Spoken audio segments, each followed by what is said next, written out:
I have been practicing going into my emotions lately and trying to hear what they have to say because I'm a classic emotional avoidance person and I don't feel like any of my emotions have a purpose and I just want them to go away and be solved now. So I have this book that lists all the emotions and says what the healthy purpose of them is. And I opened the book and I was like, what is boredom and discontent about? What is this emotion for? And I wanted to read to you what it says because it's powerful.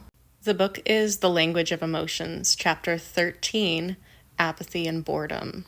There is no longer any socially approved time for rest, quiet, contemplation, or privacy because we've created a world that doesn't have room for that. We scramble around for money, housing, and relationships. We obsess about our health, our appearance, and our families. We attempt to heal ourselves or others in what often seems a futile race against the ravages of time. And we have very little peace. People as preoccupied and stimulated as we are certainly aren't going to drop into a meditative or contemplative mood when we slow down. We'll either collapse into fitful sleep or fall into deep depression and anxiety about all that we haven't got, don't know, or didn't do.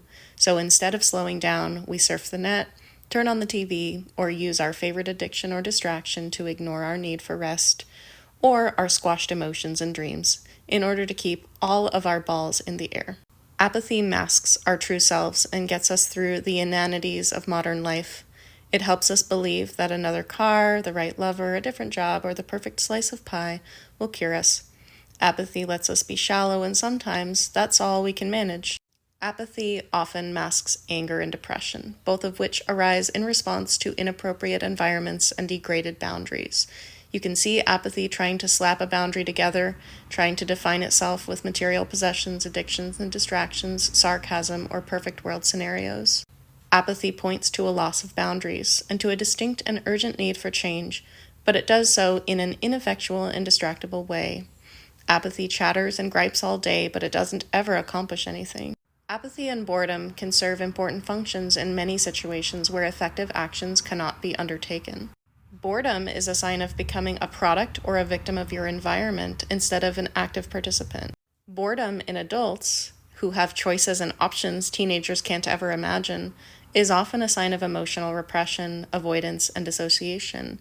However, this is no reason to consider apathy and boredom as entirely odious things.